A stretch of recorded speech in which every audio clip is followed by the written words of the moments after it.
እንደምን አድራችኋል የዴሊ ፎረም ቤተሰቦች። ኢራን እስከ 2019 ዓ.ም ድረስ ከአሜሪካ ጋር እንደማትደራደር አስታወቀች። የኢራን መንግስት ከትራምፕ አስተዳደር ጋር ምንም አይነት ድርድር እንደማይኖርም አስታውቋል። የኢራን ሚዲያዎችና አንዳንድ ባለስልጣናት እንደገለጹት ከሆነ ድርድር ቢኖር እንኳን የትራምፕ የስልጣን ዘመን ካበቃ በኋላ ሊሆን እንደሚችልም ነው የጠቆሙት።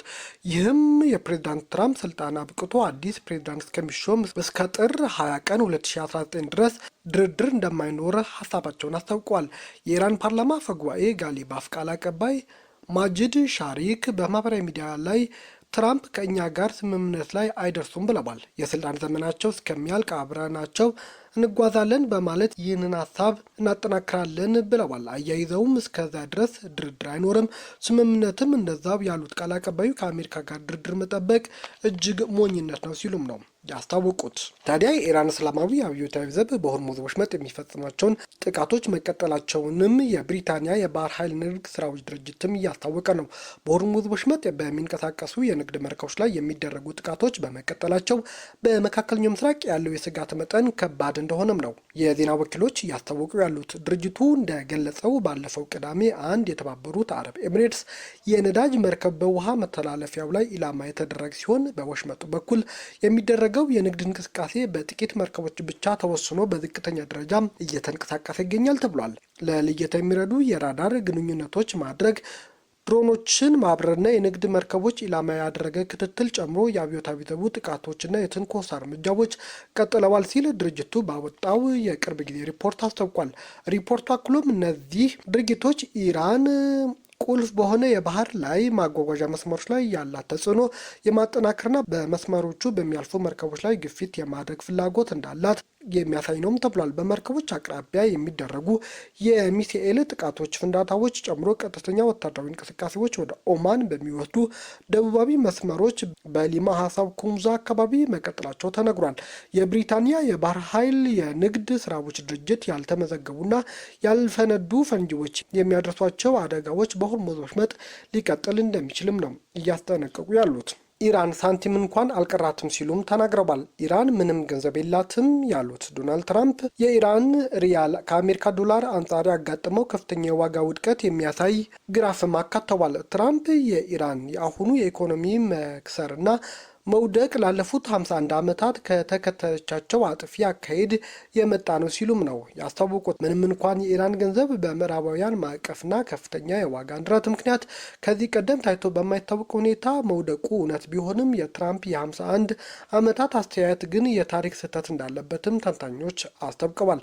ከ51 ዓመት በፊት ኢራን የአሜሪካ የቅርብ ወዳጅ በነበረችበት በሻህ መሐመድ ሬዛ ፓህላቪ ትመራ የነበረች ወቅት ሲሆን የአሁኑ የእስላሚክ ሪፐብሊክ መንግስት ወደ ስልጣን የመጣውና ከአሜሪካ ጋር የነበረው ግንኙነት ያሻከረው ከዛ ከ4 ዓመታት በኋላ በ1979 በፈነዳው አብዮት እንደሆነም የሚታወስ ነው።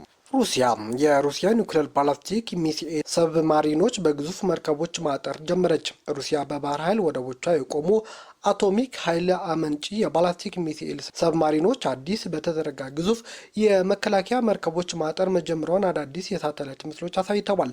የውጭ ጉዳይና የመከላከያ ተንታኞች እንደሚሉት ከሆነ እነዚህ ግዙፍ መርከቦች ሰብማሪኖች ወደብ ላይ በቆሙበት ወቅት ከባህር ኃይልና ከውሃ ውስጥ ድሮኖች፣ ከድብቅ አጥቂ ድሮኖች እንዲሁም ከተለያዩ ያልተጠበቁ ጥቃቶች ለመጠበቅ ታስበው የተዘጋጁ ናቸው ተብሏል። ይህ ታላቅ ጥንቃቄ የተሞላበት እርምጃ የተወሰደው ዩክሬን ሩቅ ርቀት ተኳሽ ድሮኖችና አዳዲስ የባህር ኃይል አጥቂ ስርዓቶችን በመጠቀም ከፍተኛ ዋጋ ያላቸው የሩሲያ ወታደራዊ ኢላማዎች የመምታት አቅሟን እያሳደገች በመጣችበት ወቅት ነው።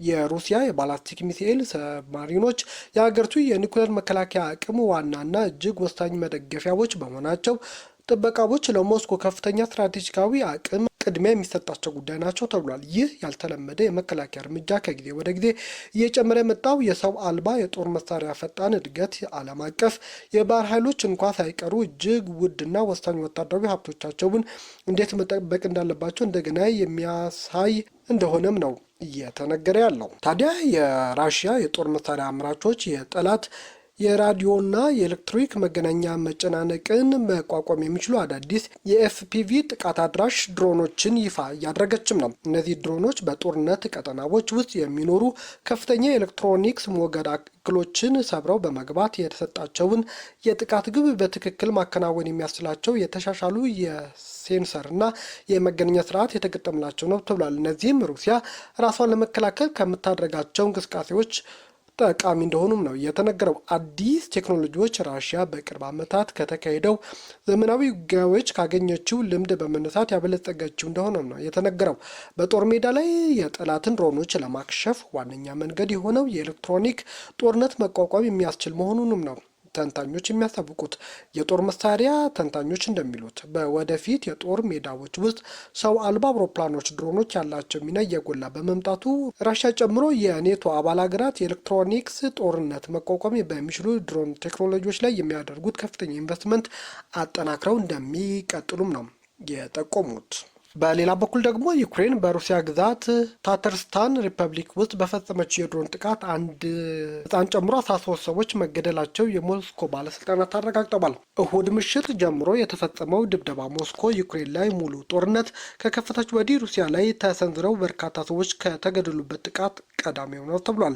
ዩክሬን ከድንበሩ 1100 ኪሎ ሜትር ርቀት ላይ በሚገኘው ንዝሬካምስ ከተማ ላይ ለፈጸመችው ስለተባለው ጥቃት እስካሁን አስተያየት አልተሰጠበትም። የዩክሬን ጦር ንዝሬን ካምስ ከተማ ውስጥ የሚገኘው ናቴቮ የነዳጅ ማጣሪያ መምታቱንም አስታውቋል። የዩክሬን የመከላከያ ቴክኖሎጂ አምራች ፋየርፓወርት በበኩሉ ጥቃቱ የተፈጸመው በኩባንያው የተመረቱ ኤኤፍፒ-1 ድሮኖች መሆኑንም አስታውቋል። ጥቃቱ ከሌሊት እስከ ጠዋት ድረስ ለሰዓታት የቆየ እንደነበር የአካባቢ ምንጮች አስታውቀዋል። የማህበራዊ ሚዲያ ላይ የተለቀቁና ትክክለኛነታቸው የተረጋገጡ ምስሎች ጨምሮም እንደሚያሳዩት ከሆነ ከፍተኛ እሳት ሲፈነዳም ያሳያሉ።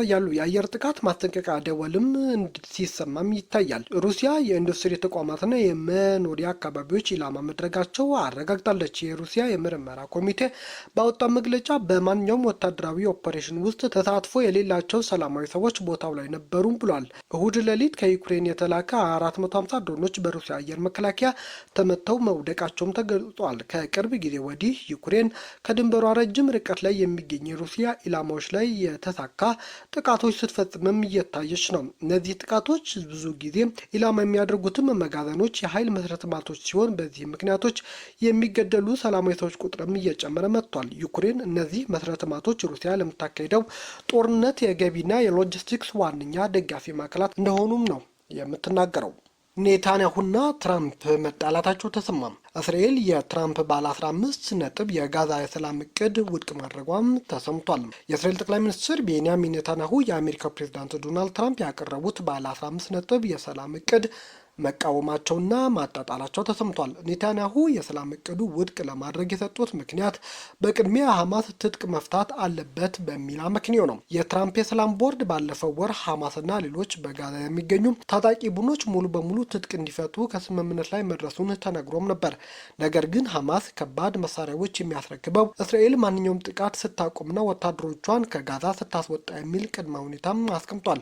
እስራኤል በጥቅምት ወር የመጀመሪያው የተኩስ አቁም ከተደረሰ በኋላ በጋዛ ጥቃት መፈጸሟም ቀጥላለች። ኔታንያሁ እሁድ ዕለት ለተሰበሰበው ካቢኔያቸው እስራኤል ባለ 15 ነጥቡ የትራምፕ እቅድ ውድቅ እንዳደረገች አስታውቀዋል። የእስራኤል ጦር ሐማስ በትክክል ትጥቅ እስኪፈታ ድረስ ከጋዛ አይወጣም፣ እንዲሁም በዜጎችና በወታደሮቻችን ላይ የሚቃጣ ማንኛውም ስጋት ይቀለበሳል ሲሉም ነው ኔታንያሁ ያስጠነቀቁት። እሁድ ዕለት የሐማስ ባለስልጣናት ለቢቢሲ በሰጡት ምላሽ ለስምምነቱ ያለውን ቁርጠኝነት እንደገና ያረጋግጣል፣ እንዲሁም የ15 ነጥብ እቅዱ ተግባራዊ ለማድረግ በቁም ነገርና በኃላፊነት ስሜት ሐማስ ይሰራልን ብለዋል። አደራዳሪዎቹ ስምምነቱ ሁሉም አካላት ተግባራዊ ማድረጋቸውን እንዲያረጋግጡም ሐማስ ጠይቋል። እስራኤል እቅዱን ውድቅ ማድረጓ መስከረም ወር ላይ ትራምፕ ያቀረቡት የጋዛ እቅድ ችግር እንደገጠመው ማሳያም ተደርጎ ተቆጥሯል። እቅዱ የሰላም ቦርድ መመስረት፣ የሐማስ ትጥቅ መፍታት፣ የእስራኤል ወታደሮች ከጋዛ መውጣትና የጋዛ መልሶ ግንባታም የሚያካትት ነው። የኔታንያሁ አቋም ብዙዎችን ያስገረመ አልነበረም፣ ግን ይህ አቋማቸው ለማሳወቅ ትንሽ ጊዜ መውሰዳቸው ነው የተገለጸው። የእስራኤሉ ጠቅላይ ሚኒስትር በትራምፕ እቅድ ደስተኛ ለመሆናቸው በግልጽ የሚታወቅ ቢሆንም በተመሳሳይ ጊዜ የቅርብ አጋራቸው ማስቆጣት አለመፈለጋቸው አቋማቸው ለማዘግየታቸው እንደ አንድ ምክንያት ተደርጎም ነው የታየው። ትራምፕ ዘላቂ ሰላምና ደህንነት ለማምጣት ትልቅ እርምጃ ብለው የጠሩት የጋዛው የሰላም ስምምነት ካሳወቁ ከአንድ ሳምንት በኋላም ነው ኔታንያሁ ውድቅ ያደረጉት። ሐማስ ትጥቅ ለመፍታት የተስማማው ለመጀመሪያ ጊዜ ሲሆን እንደ ቅድመ ሁኔታ ያስቀምጠው ደግሞ እስራኤል ሙሉ ለሙሉ ጦሯን ከጋዛ ማስወጣት አለባት የሚል ነው። እሁድ ዕለትም ኔታንያሁ እርሳቸው በስልጣን ላይ እያሉ ይህ እንደማይሆንም አስታውቀዋል። ሐማስ መጀመሪያ ትጥቅ መፍታት እንዳለበት የተናገሩት ጠቅላይ ሚኒስትሩ የይስሙላ ትጥቅ መፍታት እስራኤል አትቀበልም ሲሉም ነበር ያስታወቁት። በማሊ የጦር ሰፈር ለመቆጣጠር በተደረገ ውጊያ በርካቶች መገደላቸው ተነግሯል። እሁድ ዕለት በማሊ የሚገኝ የጦር ሰፈር ለመቆጣጠር የሞከሩ በርካታ እስላማዊ ታዋጊዎች መገደላቸውን የሀገሪቱ ባለስልጣናት አስታውቀዋል። ከአልቃይዳ ጋር ግንኙነት ያለው ኑሰራት አልኢስላም ወል ሙስሊሚ የተባለ ጂሃዲስት ቡድን ሳንት በተባለም ከተማ ውስጥ የሚገኝ የጦር ሰፈር ላይ ለከፈተው ጥቃት ኃላፊነት የወሰደ ሲሆን ስፍራውንም እንደተቆጣጠረ ገልጿል። በተመሳሳይ ወታደሮች የተገደሉበት የማሊ ጦር የጦር ሰፈሩን ቁጥጥር ተነጥቋል መባሉን አስተባብሏል። ወታደሮቹ ግን በጊዜያዊነት ማፈግፈጋቸውን አምኗል። ከ10 ዓመት ገደማ በፊት በአገሪቱ ሰሜናዊ ክፍል የጂሃዲስት ታጣቂዎች እንቅስቃሴ ማየት የጀመረው ማሊ ከቅርብ ጊዜ ወዲህ የደህንነት ሁኔታዎች እየተባባሰ መጥተዋል።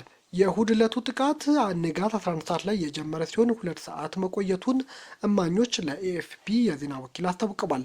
በሞተር ሳይክልና በእግር ከወጡት አጥቂዎች መካከል የተወሰኑት ወደ ጦር ሰፈሩ ለመግባት ወታደራዊ ዩኒፎርም ለብሰው እንደነበርም ተነግሯል። በተደረገው ውጊያ 10 ወታደሮች መገደላቸውንና ታጣቂዎች ለተወሰነ ጊዜ ካምፑን ተቆጣጥረው እንደነበረም ኤኤፍፒ አስታውቋል። ሳን ውስጥ የሚገኘው የ23ኛ ክፍለ ጦር አዛዥ ሌተናል ኮሎኔል ኤል ኦምራኒ በለቀቁት ቪዲዮ ጠላት ተወግዷል፣ ጥቃቱን በስኬት ተቀልብሷል፣ 40 ገደማ አሸባሪዎች ተደምስሰዋል ሲሉ አስታውቀው ነበር። የሰራዊቱ ወታደሮች የት እንዳልሄዱም ወታደራዊ ሰፈሩ በጦሩ ቁጥጥር እንደሆነም የተናገሩት አዛዡ ነዋሪዎች ጥንቃቄ እንዲያደርጉም ጠይቀዋል። የ23ኛ ክፍለ ጦር ካምፕ ባዶ አይደለም፣ በሰራዊቱ ጥበቃ ስር ይገኛል ሲሉ አስታውቀዋል። ማሊ ከአውሮፓውያኑ 2012 አንስቶ በታጣቂዎች ጥቃትን እየተናወጠች ሲሆን የሀገሪቱ ሰሜናዊና ምስራቃዊ ሰፊ ክፍሎችም ከመንግስት ቁጥጥር ውጭ እንደሆኑም ነው የሚነገሩት። ቤተሰቦቻችን ቪዲዮቻችን ከወደዳችሁ ላይክ አድርጉ፣ ለሌሎችም ሼር አድርጉ። አዲስ ሆናችሁ ደግሞ ሰብስክራይብ አድርጉም። ሰናይ ጊዜ